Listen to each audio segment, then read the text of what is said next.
What's going on, everybody? In today's video, we're going to be going over 25 things you need to know before moving to Northern Virginia.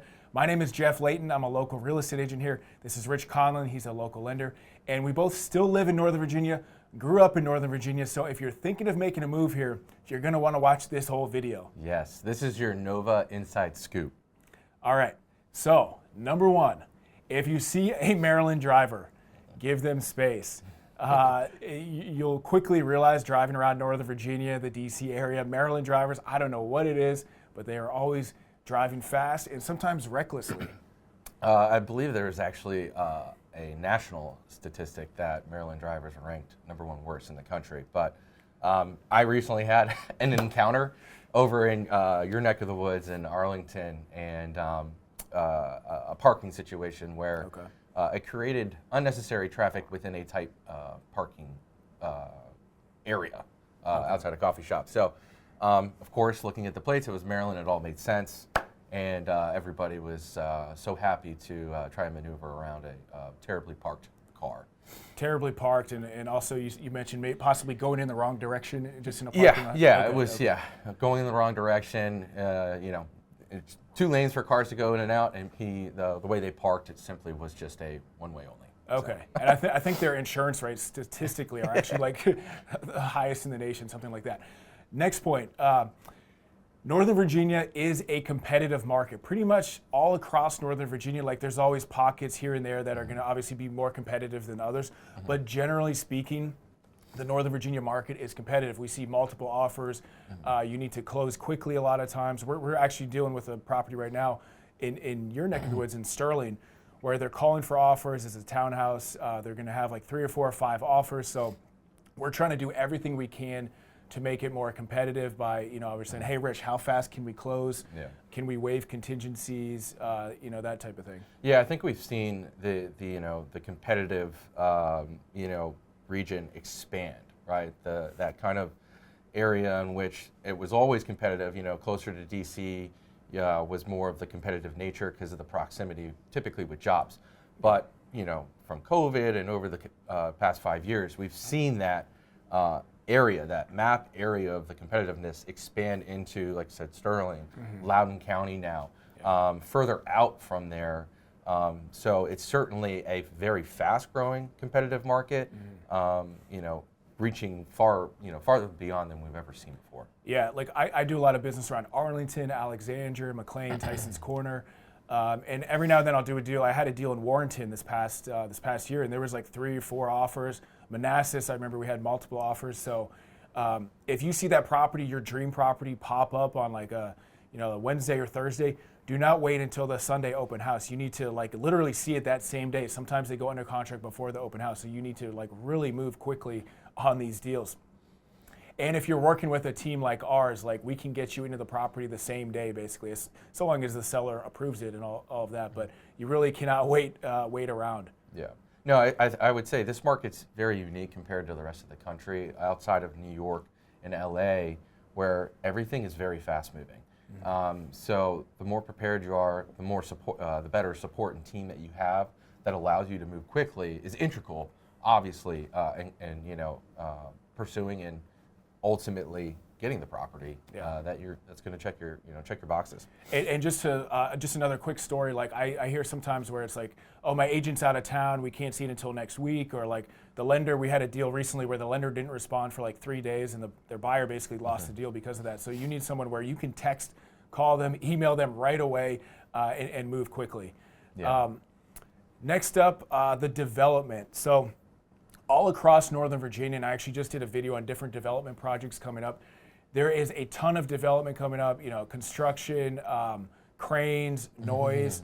So no matter what neighborhood you're moving to, you want to kind of be aware of the different projects going on because, from a noise standpoint, construction standpoint, it's going to delay things. I mean, also on the positive side, it should add to your property value.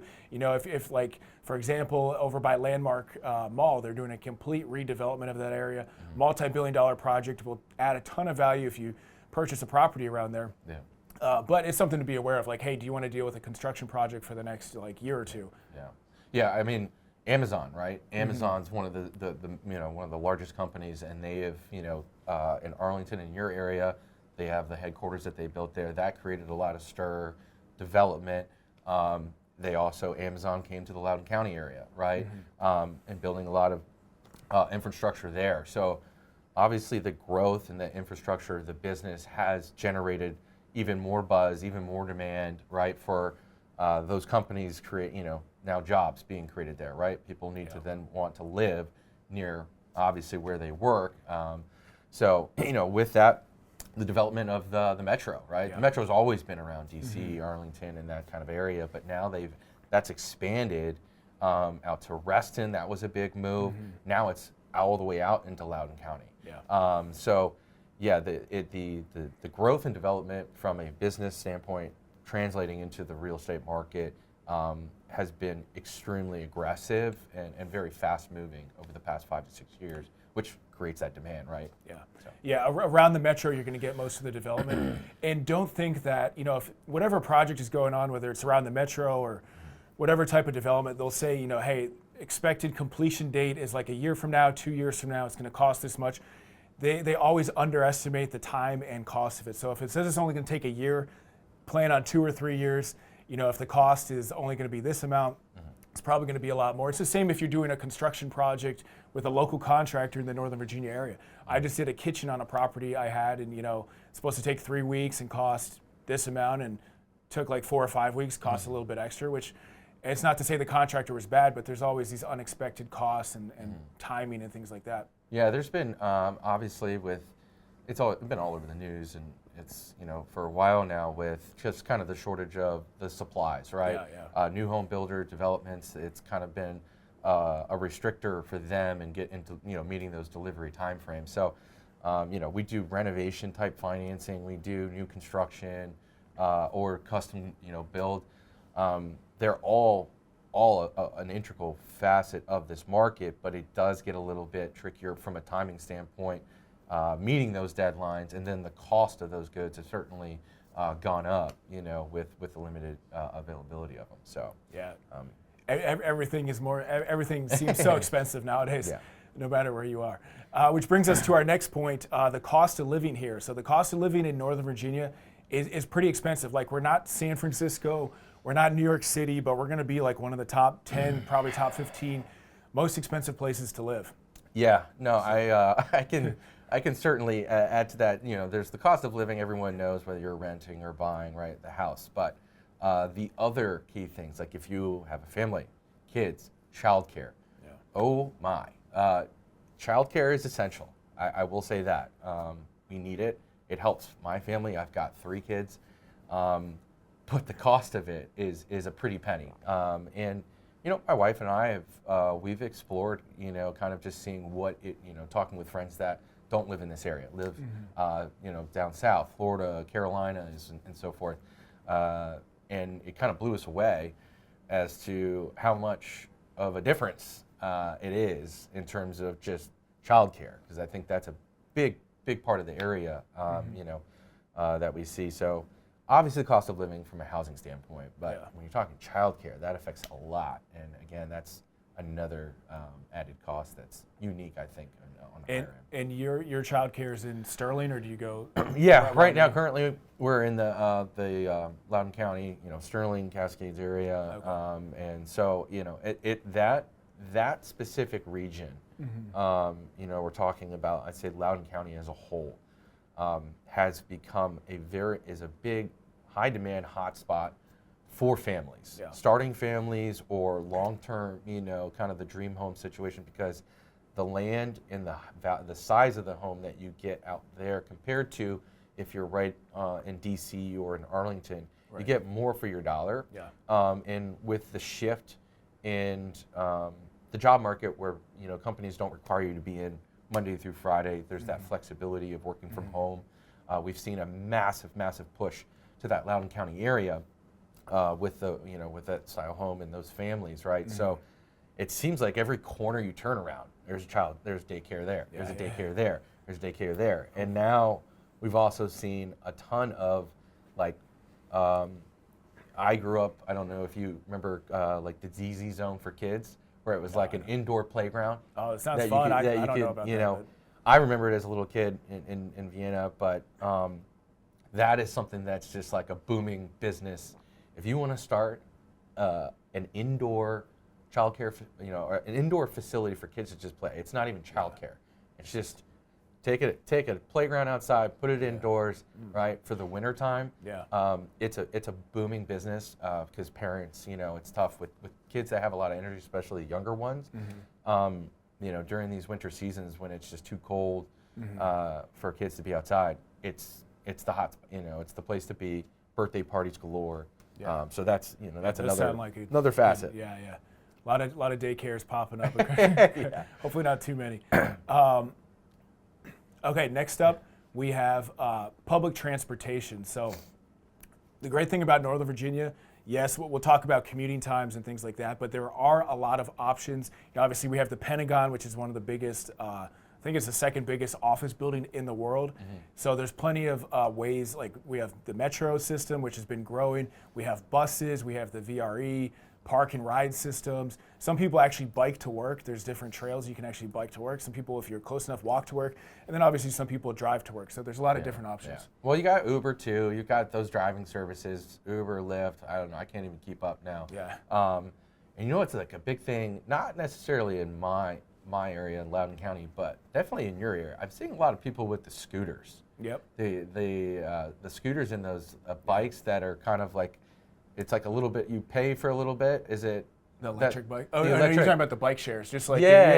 You can just rent a bike for like rent a couple bike hours, and seeing people use a lot of that, more so like Arlington going back and from DC, Yeah. Georgetown. Yep. I've seen a lot of that. I don't trust myself on those, so you won't see me on that, but that's another mode of transportation that I've seen that's, again, you're not going to see that in majority of the other markets outside of, New York and LA. Yeah, so you have all these different, actually growing up, and I don't know, maybe this is from a movie or something like that, but someone was like, yeah, you can, he's like, I have a BMW, bus, metro, walk. So, because there's like all these different ways to kind of get around in Arlington at least. And the next up is traffic is a part of life. So your commute matters. You really need to study your commute. Like before you, if you're in, like I had a buddy that moved to Centerville, and like we were pretty good friends. And once he moved out to Centerville and I was in Arlington, like we barely saw each other. The one time I went out there, it was like a Saturday at like 3 o'clock, and I was like, okay, there's definitely not going to be any traffic on a Saturday at 3 o'clock. Go out there, get dinner. And it took me like 45 minutes to get there, just on like a random Saturday. It's 66. Yeah. If your map or if your directions take you to 66, if at all possible, find an alternate route, or what they've now opened up, obviously, are the express lanes. It's costly, but for me, a lot of times it's worth it because there's nothing worse than sitting in bumper-to-bumper traffic, and it's not that 66 is small by any means. It's one of the bigger. It's just always seems to be kind of some road work going on, right? It does attract accidents. It's kind of that main corridor to 495 to get to Maryland, or 495 to get down to Quantico. It is kind of that perfect nexus or mixing spot for everyone to kind of go through.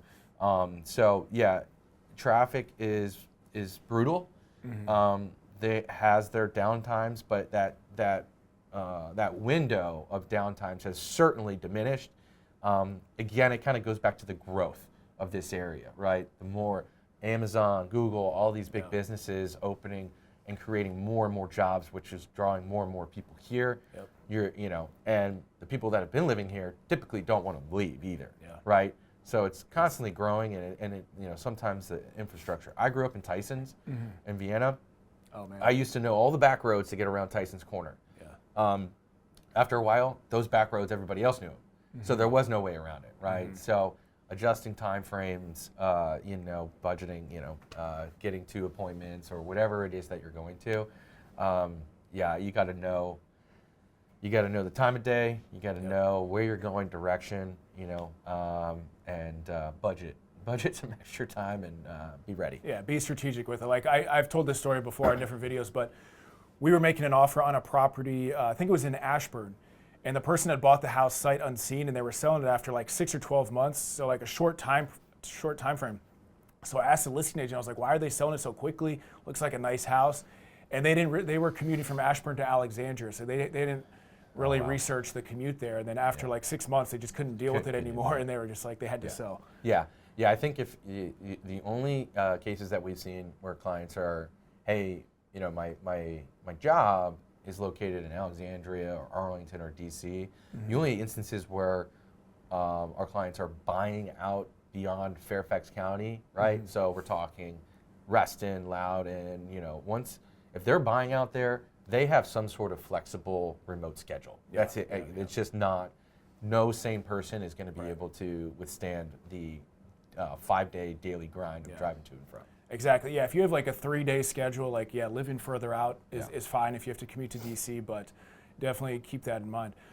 All right. Number 7 is school districts drive the prices. So even if you don't have kids, resale value, you know, school districts will play a big factor in resale value. Like for example, North Arlington versus South Arlington, like there's obviously great houses, great neighborhoods in both districts, but you know, one is going to be significantly higher. North Arlington is going to have significantly higher single-family house prices than South Arlington, and you see that all over the place. Yeah, no. Growing up in Vienna, you know, Fairfax County is a very highly sought out nationally, you know, school district, and so you see with a lot of clients that we work with together, right? That's one of the top items on the list is. You know, school district, and specifically within that district, those schools. Not every single school is necessarily cream of the crop, but there's you know, tier A, tier B. So it definitely plays a role. Growing up in Vienna, I went to Madison High School, and I kind of went through it myself with my parents, where you know, they wanted to move into a bigger home, and we were had to stay within the confines of that high school district. We weren't going to shuffle that. And it was a difficult market, 2007. And so it either, my parents always say it was either right price, wrong house, or wrong price, but the right house, right? And we ultimately ended up moving out for a year, living with my grandparents, which I loved at the time. And my dad did a full renovation. So yeah, it can really sway people's decisions when it comes to finding that home in schools being such a high priority for many. Yeah, and I see that also in like the Arlington Forest neighborhood, or really all across Arlington, even McLean, different, Tyson's area. You know, if you add square footage to your existing like 1950s house, that price per square foot can add a ton of value, because all the new construction that's going up in Tyson's Corner, Arlington, McLean, Vienna is $2-3 million. So if you can do a big addition, that might be something to look at as well. Next up, private schools are a big business. So the school districts in the Northern Virginia area are like top rated in the country, right? But let's say you don't want to send your kids to public school for whatever reason. There are so many different private schools. I remember growing up, I had friends that one kid went to like Burgundy Farms private schools. Like there's a school that has like a farm, and he was telling me all these crazy stories. I was like, wow, that's so different than I was in the Arlington County public school system, which was also great. Or you can send your kid to like Gonzaga and DC. DC when seems to be kind of when I hear private schools, I automatically just think the DC private schools, because Gonzaga, DeMatha, Sidwell, and you got O'Connell over in Arlington. O'Connell's super popular. Yeah, so the private school it is a pretty booming business as well, as like you said. But I know many that actually live out by me. They send their kids to private schools in DC. Really? And so kids going through that type of commute, that kind of plays back into the traffic, and I was gonna say there's probably you're paying all that money for private school. I'm assuming there's a bus that picks them up. I'm sure. Yeah, I don't know the finer details, but I'm sure there's a cost with that too. That's a whole nother aspect, not just for paying for the school and school tuition and books, but you've got the transportation aspect that's an added cost, whether it's something that the school provides and you pay for, or you have to figure it out on your own, and that can also add to that expense, and certainly. Yeah. And before we get to the next point, real quick, 10 seconds. If you are looking to buy or even sell in the Northern Virginia market, reach out to us below. We get calls, texts, emails every day from people looking to relocate and purchase in the Northern Virginia area. Rich and I have both done hundreds of deals. We all have 5-star reviews, so we would love to work with you. All right, moving on to the next point, HOAs. So A lot of the developments in Northern Virginia are newer. Well, it really depends. If you're in Alexandria, parts of Arlington, it might be older, non-HOA communities. But we do have a lot of HOA communities, so that's always something to be aware of. Everyone thinks HOAs, are crazy. You should never live in an HOA, but they're so common around here. I don't see that too often where there's like crazy HOAs. Oh well, let me stop you right there. I've got two quick stories. Okay, One okay. was my own firsthand experience because you hear this a lot. Like I don't get as involved, but it's something that every buyer goes through when they're buying a property in an HOA, right? Part of your process is getting the resale docs, allowing them to go through it, bylaws and all that stuff, right? Yep. So I went through it firsthand and quickly realized I'm not the biggest fan of them. Yeah. Now, every HOA is different because they're kind of self-run, self-managed, right? But the community that I moved into a couple years back, it seemed like the people that run it, that is their primary and their only job. One of those HOAs, okay. And so if we're talking about you had to use one type of fence post and it had to be the same across the whole community. And we got what was ordered, but then we get slapped or we get a warning. Yeah. I always say be aware, whatever the fee, obviously looking at the fee, but what goes into that, right? Yeah. And it's not just townhomes. I always assumed it was townhomes. We moved into, it was a single family, detached, property community. And so I was like, wait, there's an HOA? Yeah. Lesser in cost, but still, you had somebody peeking in on you or you checking up on you. And it's like, so there's that. And then a friend of mine, they went through buying, and the owners of the property they were buying were two high-powered attorneys. Oh, man. And, the big thing, that this property was in Reston. Reston is pretty known for their HOA. Reston has the HOAs. They are like that's HOA Central right there. HOA Central, Yeah, and yeah. they have the umbrella, and then they have the individual community has. So they like to really slap it on you and really try and control things as much as possible. And in this case, the attorneys did some enhancements to their property. It was a townhome style, and they did it without necessarily going through the proper protocol, which then when they were selling to our clients, friends of mine, the HOA pretty much tried to just stop the transaction altogether, and for a somewhat valid reason, but at the end of the day, it really wasn't that big a deal. They did everything to code. They just didn't want to wait for the HOA and the time to approve it, which can take time, right? So it was the only time, and it was very entertaining. I, myself, with the clients, the realtor, sat in on an HOA board meeting, which are the sellers, the attorneys, were on the docket to speak to them. Wow. Okay. And the attorneys went full attorney mode. And scared living daylights out of the HOA, and the HOA put it, you were just like, okay, go ahead, you guys are good. So all that being said, it's important to understand if you are moving into an HOA, it's important to get, like you said, the doc, all the information about that HOA and understand what you're getting yourself into and what they're going to hold you accountable for. Because they can hold up the resale of it, and it could be minor, but it can still be a pain in the butt. And obviously we can do further due diligence and just digging into different realtor chat forums and things like that to see what's really going on with some of these HOAs, or even Reddit threads and different research like that to see if there are any potential issues. Now with HOA docs, you do have 3 days if you have the contingency, which most people include, 3 days to review the HOA docs or condo docs and cancel for any reason. So that gives you the opportunity to do even more research. But before you make an offer on any HOA, you should do your little bit of due diligence. Next up, a lot of people move to Northern Virginia because it's basically a ton of jobs here with the government, contracting, things like that. So we say it's a little bit recession resistant, in terms of the property values, and the economy usually does pretty well even in down markets. But the further you get outside of the DC area, I would say, can get a little bit riskier. I know when the market crashed, properties in Manassas or Lorton, those values definitely took a hit. So kind of the closer you are into DC, I would say the stronger the values tend to be. But we are pretty recession resistant, I would say. Yeah, I like to think we're in a little bit of our own bubble, if you will, and it's just the transient nature of where we Northern Virginia. Yeah. The jobs that DC is always going to have that job demand, and so yeah, I think it's just like I say, national news typically doesn't apply to Northern Virginia, Right. and I think it's in a good way, Mm-hmm. right?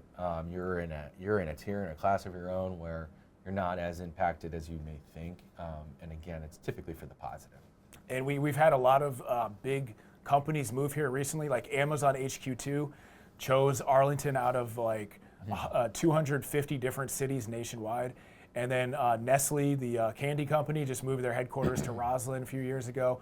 And there's plenty of other big companies that are in the Northern Virginia area. So it is a very good job market. Yep. Next up, and we're having a blizzard here soon, apparently. Who knows what's really going to happen, but snow does shut down everything. So even if we get like 2 inches of snow, it will stop traffic. There will be delays. Yeah. Don't leave your house. Hide your kids. I could go on an hour Yeah. tangent on this now with 3 kids myself. Yeah, the way our area handles snowstorms is pretty poor. I mean, it's pretty sad. You hear people from up north that are used to it.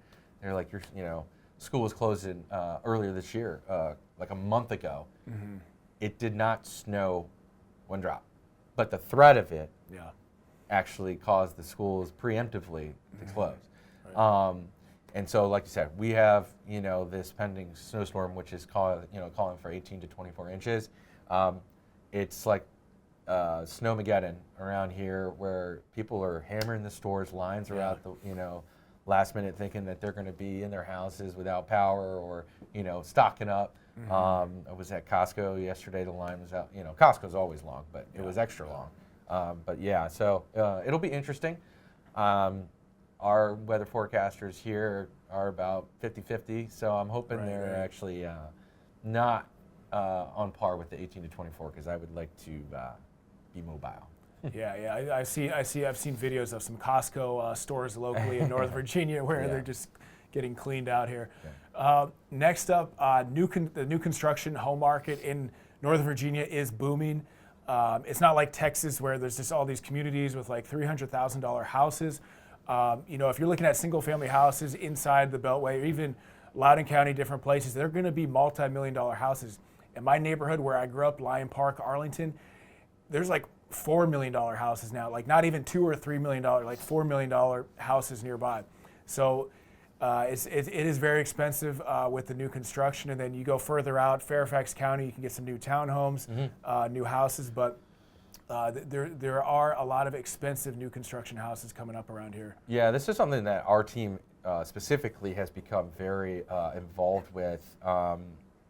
New home builders have come to us. There are certain programs that a lot of builders will have their own mortgage company handle the financing, and there's usually an incentive for clients to go, which is often makes sense. But to promote home affordability in this area, and a lot of the builders, make it clear, a lot of these new build developments are in that Loudoun County and beyond now, right? It's again growing, and it's booming in terms of Loudoun County.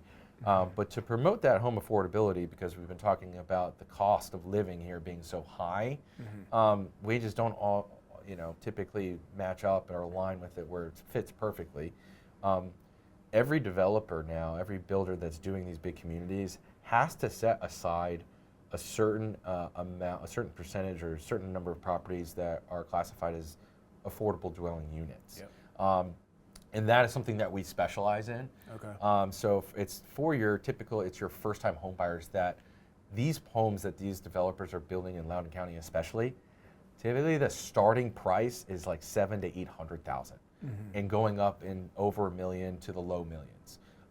So a first-time home buyer that works and lives in Loudoun County, that's just simply not, it's not going to be feasible. So these affordable homes, this allocation allows them to buy at a reduced market price that the builder works out with them. And so the financing is a little bit more unique.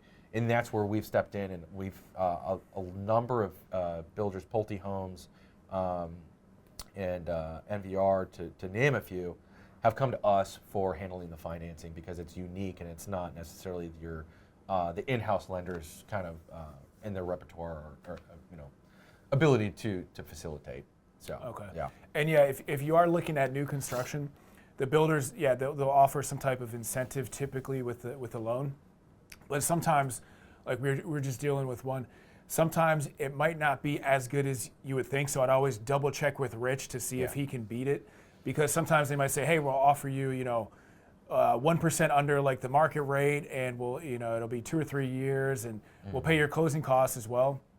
But if you average it out like over the course of the loan, or you really want to take a look at the numbers, because sometimes their incentive, they might increase the price and then give you this good lender incentive, but then when you average it out, you're like, well, I could have just gotten this deal originally. Yeah, I mean, there's nothing wrong with using the in-house mortgage lender for that builder, right? They do, I think, present a lot of favorable items, but there's a couple of things that come as a drawback because it's a massive pool, right? And it's a bum rush of this development's built, now their homes are just going under sale. So sometimes we see that the builder's mortgage company is just overwhelmed. They don't have the bandwidth to keep up, right? And people, that affects their overall customer experience, and it can delay closings if they're not on top of it. So some of those pain points, it actually, for the home buyer, ends up being why they come with us, because we're more consumer experience based, we're referral based. So we make sure that the experience for the consumer and the buyer is white glove treatment, top notch. Yeah. So. And I would say that's super important. I've had so many loans where the buyer went with their own lender or someone that was referred to them, but then you can never get in touch with this lender. It might take you like a day or two just for the lender to respond. Whereas, working with a local lender like Rich, you can call, text, email him, he's going to respond, give you an update. Because sometimes these other lenders might have like 100 transactions going on, and you're just another number to them. Right. You can't reach them after 5 o'clock, so it can be a little bit tougher. Next up, lifestyle varies by area. So within a 45-minute drive of Arlington, Loudoun County, Fairfax, you can have different lifestyles. You can have the urban, suburban, luxury, even rural. If you go a little bit further out, like, I don't know, maybe Centerville or further out like that. So there's definitely different styles of neighborhoods. And I'd recommend, if you're coming into town, maybe check out both. I was just talking with a buyer, and they're like, we don't know if we want the walkability or if we just want more of like a scenic neighborhood where you're further away. It's kind of similar price points. So it's definitely worth like checking out the different areas, because you're going to be, you might be 30 minutes away from something, whereas you could be 10 minutes away, get a smaller house. Yeah, I think that's something that's unique about this market as well. Is it that you can get all of those and within a close proximity, right? From Loudoun County that we're at to DC is a 35-minute drive, right? But they are vastly different in terms of the lifestyle. DC, obviously, that urban. Loudoun County is more of that suburbs, right? Yeah. But it's literally a 25 to 30-minute drive to where you have that difference. So it is actually, I think that's unique compared to some of the other bigger markets. I've gone through this transition and experiencing each of these lifestyles myself. Growing up in the suburb, right? Then as many of us that grew up here, graduated here, went to college, came back, and started our young career in Arlington, right? Or DC. That's that true urban life, and lived there for 6 years, loved it. That interactive social kind of lifestyle that you have, right? Now with wife and kids, the family, right? I started slowly moving out to where I'm now in Loudoun County and having that suburban life, but still being able to get to Arlington or DC and in a short drive, like that's just, again, it goes back to that unique factor. So my next big step, right, is that luxury. Great Falls area, that is the long-term dream. So again, experiencing those myself, like being able to really kind of see how they are unique, but at the same time, right at your fingertips, and you can bounce back and forth. Yeah, and a lot of people move to Loudoun County. Obviously, good schools. You get more house for your money, and then you're still kind of close to things. Whereas Arlington, yeah, huge job market. You got the metro. You got a lot of nightlife. So you see a lot of younger people moving there. But it's really good for all ages. Next up, so you're going to pay for convenience. The closer you are to the metro, obviously, the more expensive. And it's like that meme you see on Instagram and other places where it's like, this is what I thought $1 million house looked like growing up, and then this is what an actual $1 million house is. Like $1 million house in Arlington, close to a metro, is going to be like a one-level like brick Rambler kind of thing. But it really is like you're paying for like location, like that old saying. So people are paying $1 million, even more than that, for just vacant lots nowadays when you get closer to a metro. Yeah, I mean, again, this is personal experience living in Arlington and then starting that the first time going through buying a home. And I remember I kind of did the math. Obviously, I think it's probably changed a little bit since this is like 5-6 years ago, where you start as DC and Arlington as the starting point, right? That's like the hub, the central part. And then as you move from like Arlington to Falls Church to Fairfax to Reston, it was like $100,000 to $150,000 price adjustment. If you're looking, and the further you move out, it would go down, right? If you're keeping the square footage the same. So like condos that I was looking at, in Arlington were pretty big sized townhomes in Reston, right? And then it was the same price for single family homes in Loudoun, right? Yeah. So that you do pay for your convenience now with the metro being out there. They're starting to, tack on the price as you further get out, right? There's, that disparity. But that is something as, using DC as a hub, the closer you are, like you said, paying for convenience, that high dollar, not as much home. And as you move further out, you're getting more home for your dollar. Yeah. Yeah, my uncle lived with me for a little bit, and he was from Ohio. And he was just always shocked by the real estate market here, because like a house next to my parents' house like went up for sale, and it was like $1.5 million, and it was literally just a small brick house. And he's like, there's no way this is possible. But you with the job market, good schools, walking to metro, it's you can see why people are paying a good amount. And that leads me to my next point, is that there is really good resale value in the Northern Virginia market. So, single family townhomes, I would say the only bad resale value I've seen is sometimes like some of these these brand new luxury condos. I've seen those not do as well. So like in Tyson's Corner, I know the one building that went up a few years ago, people are paying $2 million for like a luxury condo, and obviously super nice condos, but then they go to sell them a couple years later, and you can buy obviously a nice house for $2 million. So that would be the one thing I would be careful of with in terms of resale value, is like a spec condo where there really hasn't been a lot of condos that have sold in that building. You're kind of taking a risk there. Yeah, that's something that when we're going over numbers with clients, like we always like to obviously show them what it looks like to acquire the home, but like to give them that view for the future and how this home or how they're structuring the financing is going to play a role. And one of those key things is factoring in appreciation. And Northern Virginia, again, we've kind of hit on it, is unique and for the better. So like I think the average is like 5 to 8% home appreciation in Northern Virginia. We use 4%. And so when we're showing people numbers, like that is something that really gets people motivated, is seeing how much equity they're going to be building to potentially then use that equity to buy up. So yeah. Next up, as far as rent, so the rent here, if you want to rent for a year or two before you purchase, it's not cheap. Now that being said, there's been, because of all the businesses, metro developments, job market, everything, there's been a ton of new apartments across Northern Virginia. So buildings that might be like 10 years old, that are still kind of new, but now 10 years old is like old now.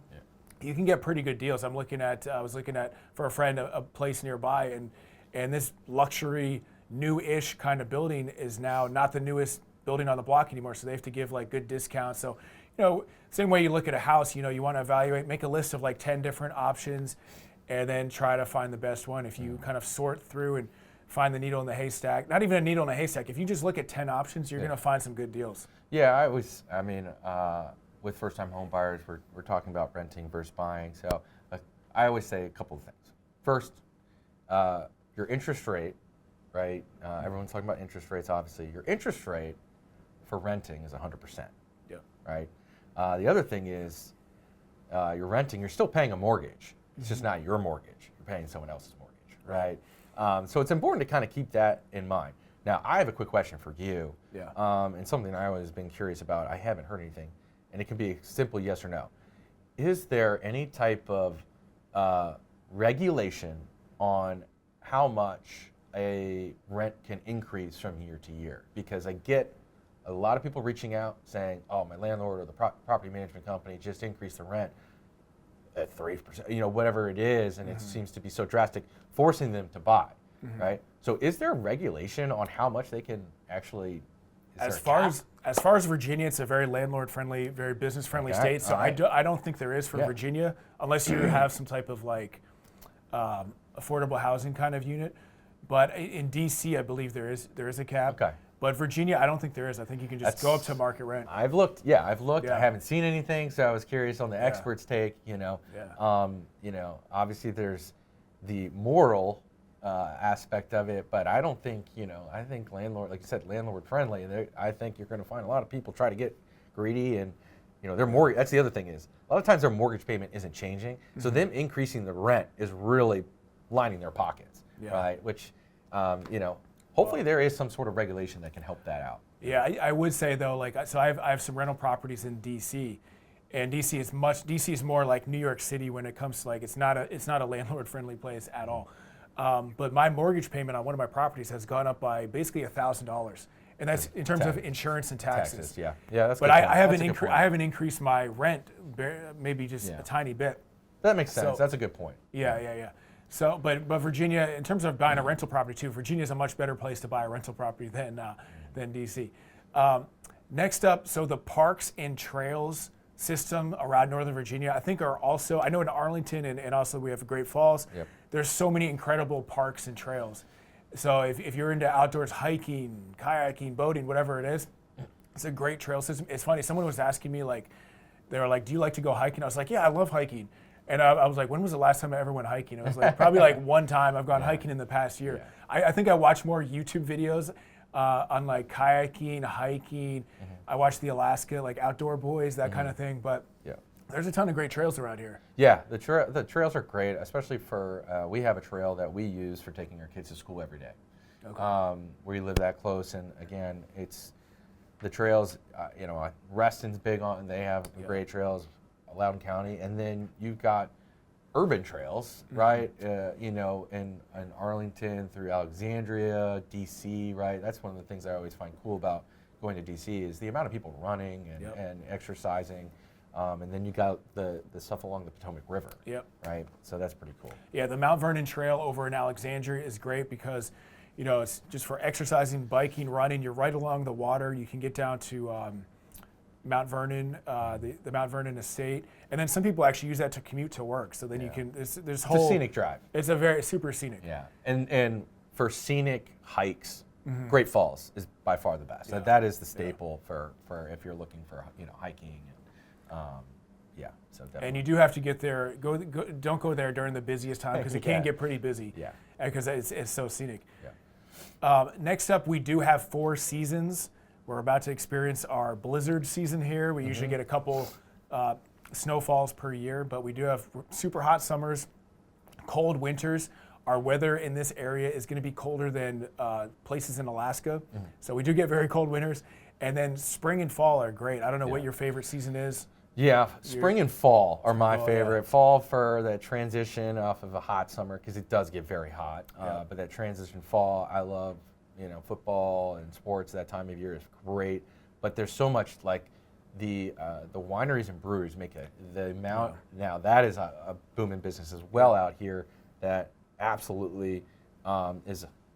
There's so many that do so much for during the fall, but also in that spring. Obviously, the summer is a little bit more difficult being outdoors, but the 4 seasons, you get them all here. And I've had friends that actually moved to LA where like it's perfect all the time. They move back, right? They kind of miss the seasonal change, like Christmas and potential snow and the cold weather, that sort of thing, the nostalgia that comes with it. So, you know, I definitely think, again, another unique aspect that you get here. Yeah, and I know people from like Arizona that moved here, and then it's like, we love you talk about we love the Four Seasons here in Arizona. It's just like a dry desert. Arizona's very scenic too as well. Actually, that is one place I went hiking was in Sedona. It's probably the last time I went hiking during the middle of COVID. All right, next up, we do have a very diverse culture here, so tons of international food, international communities, culture everywhere basically. And I'll tell you a funny story. My buddy, we had the same credit card, right? We got lunch one time, and then because we had the same credit card, we accidentally switched cards, and he started seeing on his bill all these Spanish places. And he was like, what the heck? I didn't go to any of these places. But we had switched cards, and I love Spanish food, like El Salvador and Mexican food, whatever.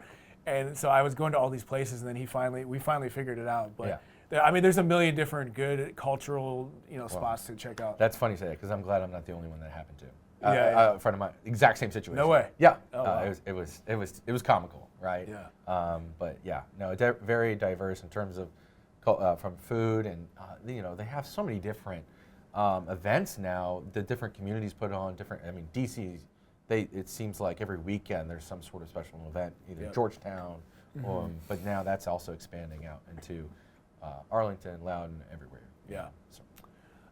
Next up, living in Northern Virginia. I mean, I live in Arlington, and you don't go to DC as much as you would think.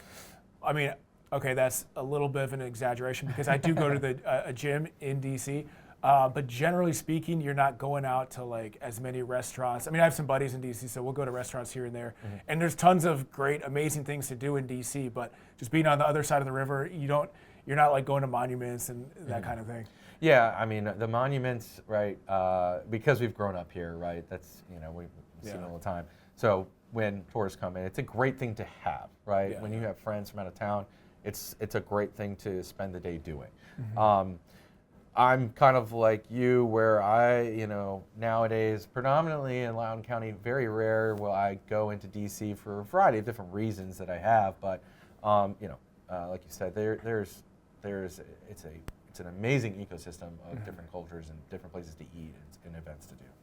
And people from DC also, like if you have a friend in DC, they probably won't come to see you in Northern Virginia as much either. Right. But it is nice though, just having that option, DC being right there. So next up, each county in Northern Virginia, Arlington, Alexandria, Fairfax, Loudoun County, they're going to be different vibes. Like I was saying, Loudoun County, you don't go to Loudoun County for the nightlife. That's more of like Arlington. Yeah, Loudoun County is the wineries and breweries. Wineries, breweries, great schools, more space, great place to live. Yeah, more outdoorsy or exploring. You're not going bar hopping in Loudoun County. If you want more of that, Alexandria is great. A lot of restaurants. Old Town Alexandria is a super cool place. But each county has its own kind of like different type of vibe, basically. Next up, parking. So you do have to be aware of the parking. In terms of you can get ticketed, you can get towed, garages, street limits. I had a friend. I felt so bad. She drove out to Centerville, which is already like a 45-minute drive from Arlington, to her friend's house in Centerville, and then got towed from a parking lot in Centerville because the parking was already tight out there. So it's like you do have to be aware of it. Or if you're parking in like Clarendon downtown, they do tow. I used to know a guy that worked for a towing company in Clarendon, and he would sit in a tinted window vehicle, and as soon as somebody parked illegally, he would call the tow truck company. I think he would get some type of like commission split, and that car would get towed. Yeah. No, the apps. That's my saving grace. Get the apps. Park Mobile apps, yes. You're paying for it. It's not that bad, but it does save. They like to ticket you a lot. It's a lot. It's how some of these counties make their money is getting people on tickets. So they've got apps now where you can save yourself, and it helps actually track where parking lots are too. So if you're not familiar, if you're going into an area you're not necessarily familiar, or a little development, using that app actually helps you locate the parking, do so, and then not get hit with the burden. And I would add this, to talk about Maryland again. So in Maryland, there are traffic cameras everywhere. And every time I drive in Maryland, I get some type of ticket. And I don't even speed. I stop at every stop sign. And I'm like, how are these Maryland drivers don't have a million tickets because I feel like I'm somewhat of a responsible driver. Yeah. In Virginia, I don't see that. We don't really have the No. cameras as much. Yeah. I mean, you shouldn't break the law, obviously, but we don't really have the cameras as much. But you do have to be worried about towing and that kind of thing. Yeah, DC and Maryland are definitely big on the tickets and cameras. Virginia, not so much. So you're better off in Nova. Yeah. And then next up, the weekends can get crowded. So if you're in the popular areas in Tyson's or at some of these wineries Yeah. or Old Town Alexandria, places, Arlington, they can get crowded like on the weekends, the brunch crowd, dinner crowd. So, you always want to make reservations and kind of plan a little bit ahead. Yeah, DC definitely has more. In Arlington, they're more popular with the events. So, but being aware of what's on, because it can affect road closures and different things. Loudoun County and Fairfax, you still have the events, but it's not as impactful to traffic or what have you. But there's always something going on, So Right. it's always fun. If you're looking for something to do, you're going to be pretty hard pressed to not find something that whether you're whether you have a family or you're single or you're a couple, you got something to do. All right, so there you have it, 25 things about moving to Northern Virginia. And reach out to us below if you guys are moving, thinking about making a move, whether you're a year away, 12 months away, whether you're 1 month away or 12 months away. Definitely reach out to us. We would love to assist you. We're local. We can tell you everything about Northern Virginia. We 5-star rated and would love to assist you. And check out our channel for other videos. We have tons of videos covering the Northern Virginia market as well as house tours and different things like that.